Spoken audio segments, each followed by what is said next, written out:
Okay, we are in Sofia, Bulgaria. I don't know much about this place, but we're going to head eastward and explore some towns and cities before we end up reaching the Black Sea. Let's see what's going on in old Bulgaria.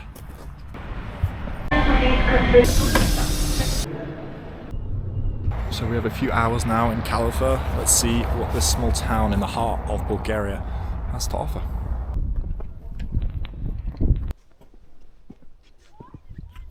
As you approach Kalofer down there on the road, you notice this large walkway coming up this hill.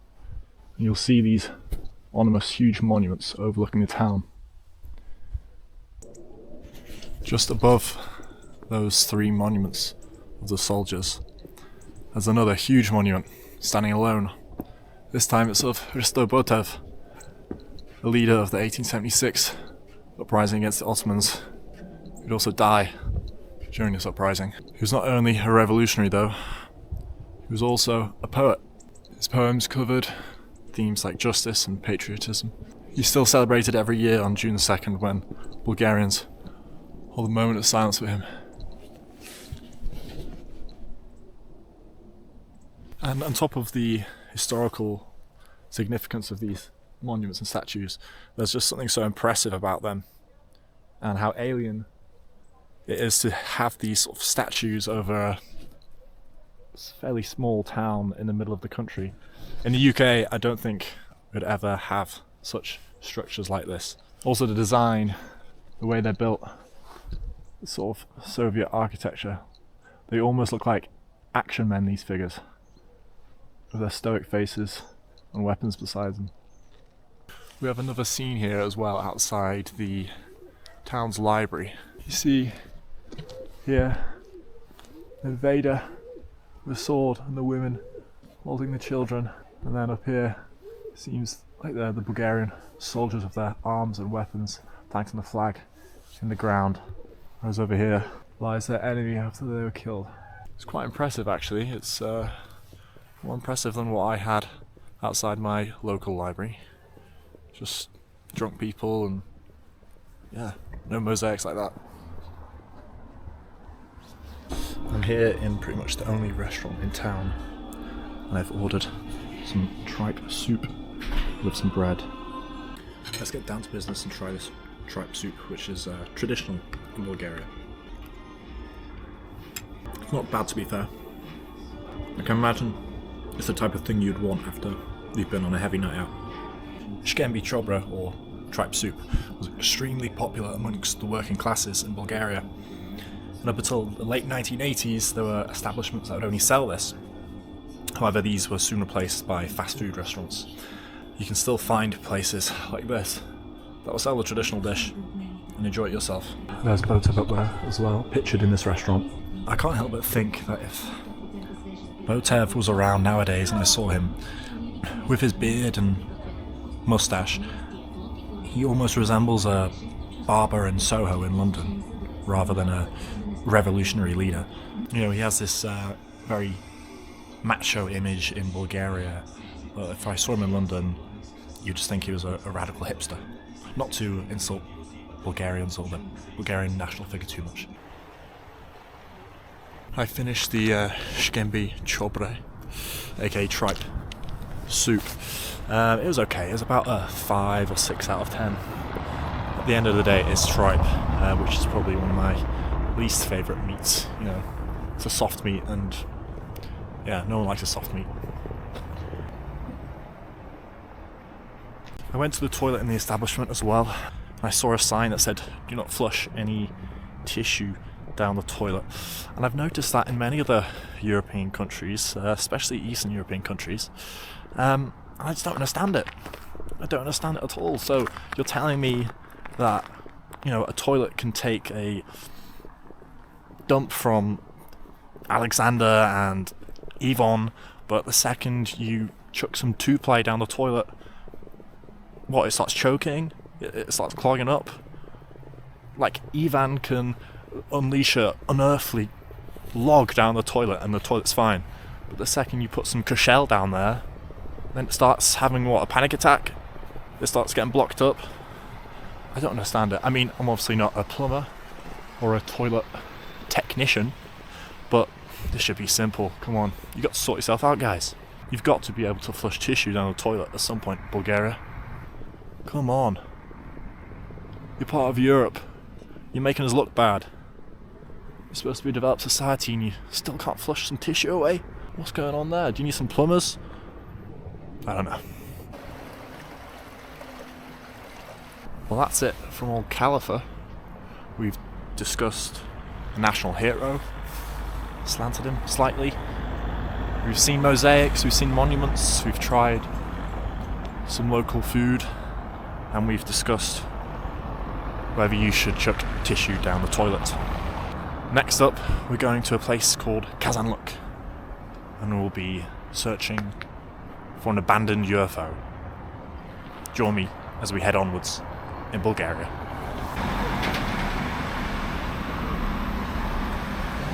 Good morning from the freezing cold town of Kazanlak. We're not going to be staying too long in the town. We're going to be hiking out to a UFO-looking monument called Buzludzha. Most people will take the car there, but I'm going to see if I can hike it in these -4-degree conditions.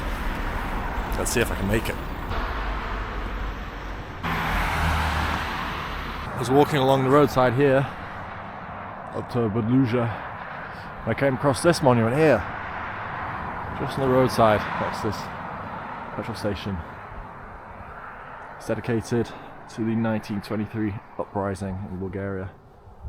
And it was built in 1973, 50 years after the uprising. Pretty impressive for a roadside in rural Bulgaria.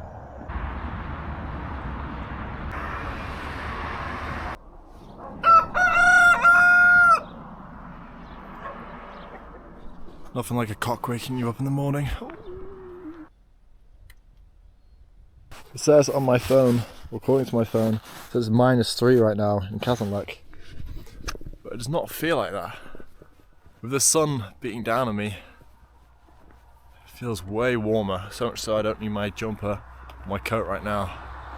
We're approaching the Balkan Mountains, where we'll eventually find Buzludzha.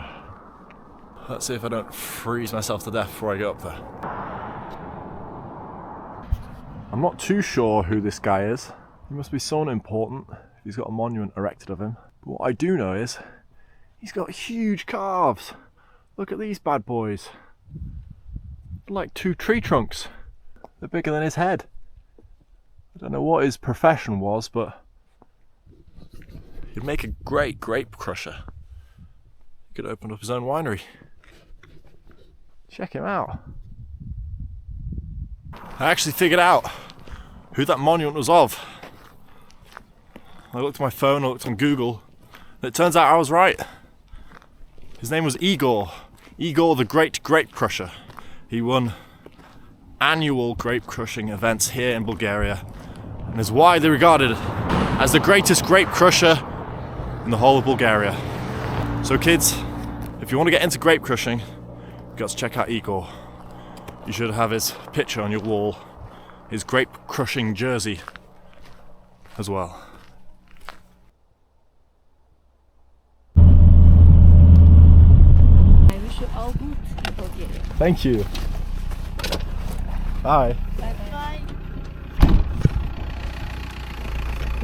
Well, a very kind local woman called Tina stopped the car and gave me a lift up this mountain to see the Buzludzha monument. She saved me a lot of walking time, so I was very grateful to her. But you can just see it's a totally different climate up here on this peak. People are skiing over in that valley over there, and I can see the top of Buzludzha monument sticking out. So let's go and check it out. The Buzludzha monument is a striking and iconic relic of the country's communist past.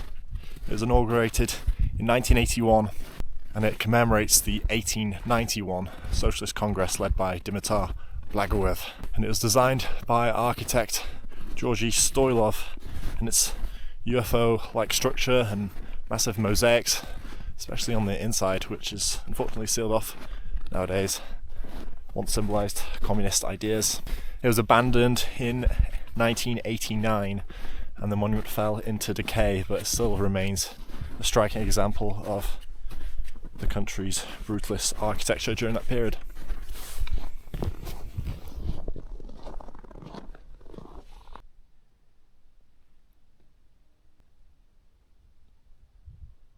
It's a shame that the monument now is covered with graffiti.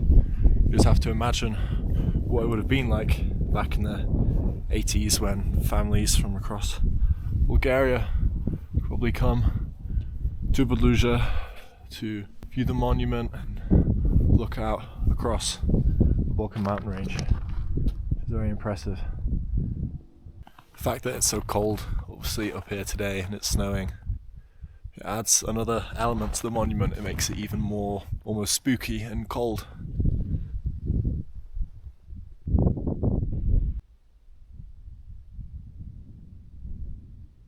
Now you can just find graffiti all over the monument, including Elvis and some strange dog with a dislocated jaw. We're saying goodbye to Buzludzha now, the most interesting UFO-like monument I've ever seen. And we're going back down the mountain path to Kazanlak on onwards of our journey in Bulgaria. Hopefully I make it back before it's pitch black. We'll see though, maybe someone will pick me up again. Maybe someone will help a poor innocent young Brit abroad. Let's see.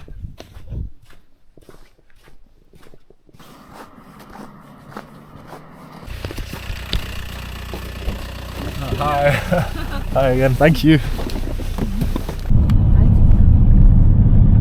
And just like magic, the family that gave me a lift up the mountain saw me on my way back down the mountain, offered me a lift, and they've taken me back down to central Kazanlak.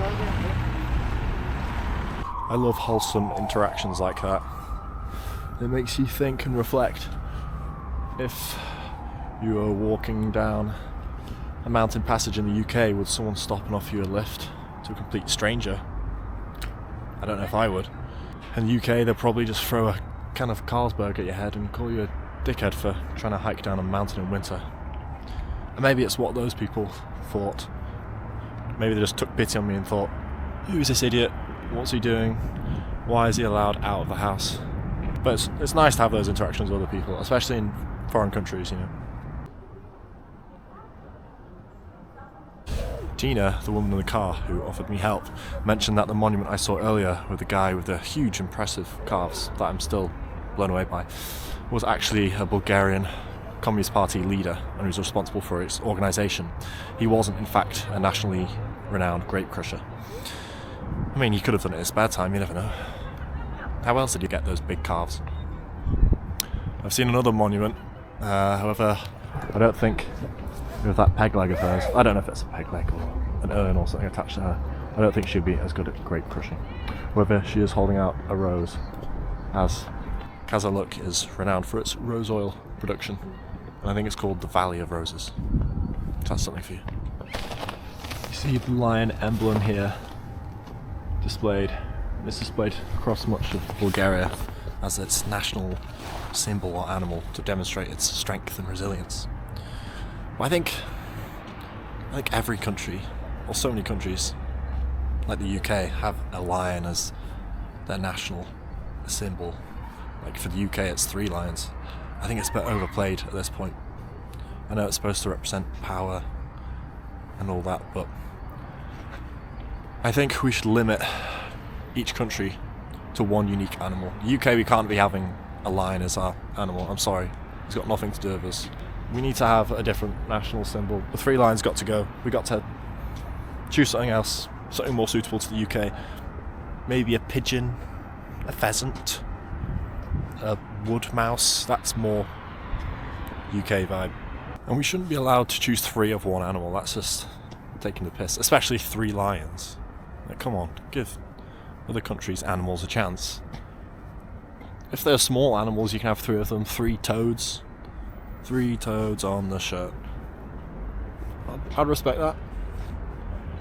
But 3 lions, it's played out at this point. All these big, strong animals. Come on, let's be real. You've never seen one of those animals in the UK. It doesn't represent the UK. 3 humble toads. Now that's a team I'll support. That's a country I'd be proud of. Bulgaria is an interesting place to even have memorials for kids who have broken their legs. So if you've ever broken your leg, that memorial's for you. We're thinking about you. Anyway, that's it from me in humble old Kazanlak. I enjoyed my day trip to the Buzludzha monument. Learned a bit about its history. I've also managed to insult not 1 but 2 national heroes at this point in my trip in Bulgaria, and I'm glad that family saved me twice. But anyway, I'll see you tomorrow for a new town.